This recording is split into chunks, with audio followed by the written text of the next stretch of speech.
everybody, welcome to General Hospital MV, my GH Actor show. Let's get into it, starting with Ms. Ava Jerome. Now, Ava is in jail because she literally stabbed Ryan in the back in front of police witnesses, and she is more than willing to plead guilty and take full responsibility for her actions. Scott Baldwin, however, does not want Ava to throw her life away, but she won't listen to him. So he calls Julian, and the only way that Julian manages to convince Ava to not plead guilty is to remind her that Ryan isn't dead yet, and that if she goes to jail, Ryan wins. So by the end of the week, she is pleading not guilty by reason of temporary insanity. Meanwhile, Ryan woke up from surgery, and of course Curtis Ashford is on his ass to get Ryan's kidney for Jordan. And of course the only way that Ryan is willing to give his kidney up is if the police drop all of the charges. I swear to God, if they go this route, I'm gonna be so pissed, because this is literally how every bad guy gets away with everything in Port Charles. This should not happen for Ryan freaking Chamberlain. Never in a million years, okay? All those people he killed,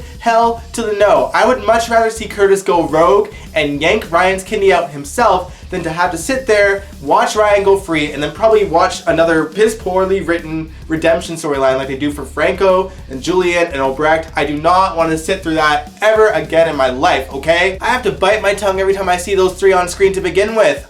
And honestly, much like Jordan, I would be just as creeped out knowing that Ryan Chamberlain's kidney is inside the police commissioner for the rest of her life. I know that Laura was like, you know, it's just tissue, blah, blah, blah, but seriously, to have her owe her life to a serial killer is just so messed up. I'm with you there, Jordan. That's just so gross. Maybe something else can happen where another kidney comes into play. At least I hope so. Alright, now let's move away from that drama and talk about some emotional stuff. Kim and Drew are on their way to Mount Kilimanjaro to spread Oscar's ashes on top of the mountain, and boy do I wish it was happening on screen.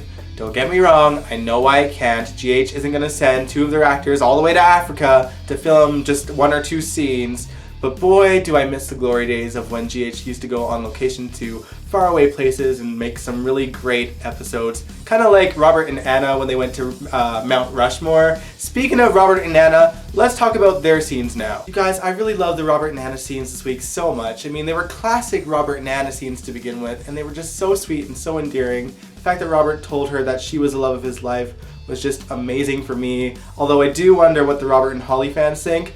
Me, I'm kind of neutral territory. I loved them both, so I'm not mad either way. But what do you guys think? Let me know in the comments below. Robert did say that he is not holding a torch for her. You know, he just appreciates the life that they shared together. Of course, it was a long one, and he's just sad that they won't have the same adventures that they used to because her new adventure is with Finn. By the way, those were Finola Hughes' last scenes until the end of summer.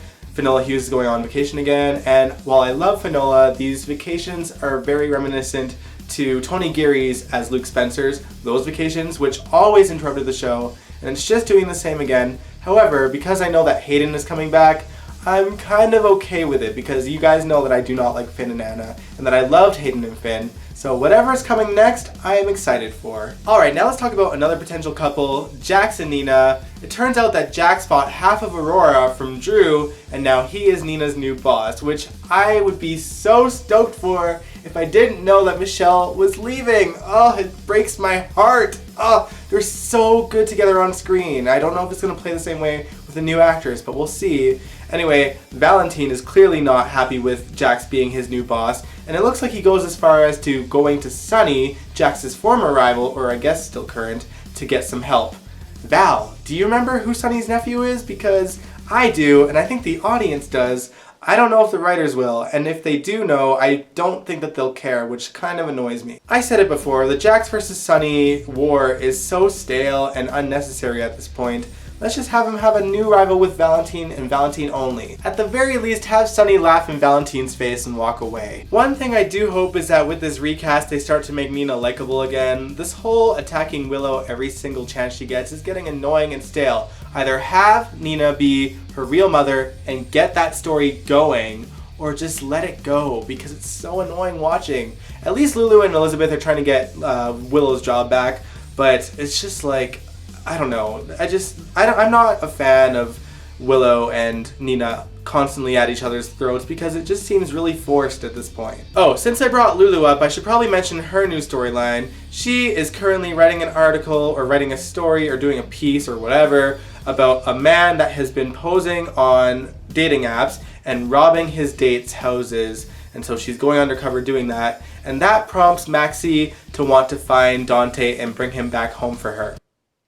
There, I mentioned it. Next, actually hold on, before I move on from that riveting plot, I just want to say that I do not want the storyline to happen because we all know that Dominic is not coming back, and I don't know if this show is actually planning on a Dante recast anytime soon, so I don't want to sit and watch a story that's going to go nowhere, you know? Anyway, hopefully there is a recast, but otherwise, scrap the story. So useless. Alright, now let's move on from that story and talk about the dawn of day. And yes, we still have to talk about the dawn of day, although we are finally nearing the end of what seems to be part 1 of the story. Yippee. But I did like that Sam finally got to admit that she was conning Shiloh the entire time, and I love that she was just like, I was so sick of hearing your crap. Like, I loved those scenes. I lived for those scenes. However, I was convinced that Shiloh already knew she was running a con, so I was genuinely shocked that he was genuinely shocked that she was running a con, because why would he move the pledges if he didn't think that Sam was running a con on him? Makes no sense to me. But anyway, I digress. It appears that Shiloh got sick of Sunny and Jason and Sam threatening him, so he told them where the pledges were, and they went to find the pledges, and they burned all of them except for 3 of them. Kristina's, Margot's, and Willow's. Jason returned Willow's pledge back to Willow, and she was so thankful, and Jason called her a hero in his eyes, which was so cute. Also, Sam took Kristina's pledge and brought it back to Kristina and said, do what you want with it. And Kristina decided to burn it without telling Alexis what was inside of there. We know what it is, or at least I do. I don't know if you guys paused and read the pledge when it was shown on screen, but it was all about Alexis and Kiefer and how she really did mean to hit him. So, I don't know. But she didn't admit that to Alexis, so I have a feeling that this pledge is probably going to come into play somehow later on anyway. I am pretty sure that those pledges that Jason and Sam burned were not the only ones that exist out there in the world, so I'm sure it'll come into play later. On top of that, at this point we know that Shiloh is still capable of messing with people's lives in Port Charles. He still has the DA in his back pocket. And there's the whole Wiley situation that's going on. I mean, he's going to cause trouble there, obviously. Lucas actually seeks Julian for help. He explains that Shiloh is the birth father, that he didn't know he had a child until recently, and that Lucas is worried that Shiloh's going to try to track the child down. And it's definitely possible with Brad being a part of Dawn of Day, so he is scared. Julian then goes to Sam for help with the situation. I'm okay with Sam and Julian working together on this. I mean, Lucas is Sam's brother. I know Sam and Julian don't have the best relationship, and rightfully so.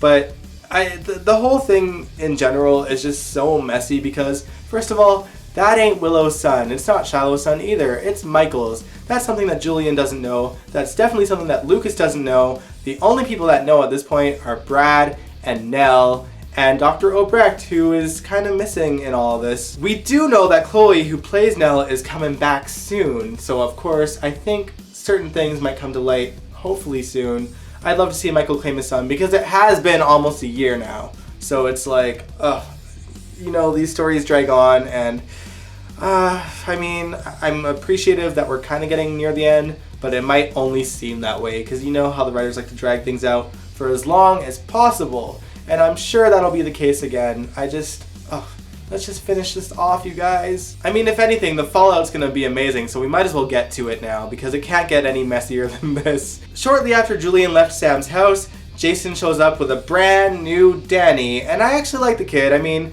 the other kid was cute, but this kid seems like a better actor. No offense to the kid that played him before. He just looked more like Jason. And actually, I feel like this Danny looks a little more like Sam. He really does. It's really good casting, actually. It was Danny's birthday, and I think that Danny, along with all the J-Sam fans, got the best birthday present ever because Sam finally asked Jason to move back home with her, which, I'm so glad. I'm so glad. It took so long, and then with this Shiloh stuff, it just took even longer, so it's nice to see them finally, bringing things full circle because it's been so long. This J-Sam fan is super happy with the situation. I mean, I don't know what's going to happen after this because there's obviously more drama to follow, but I'm happy with this milestone for my couple.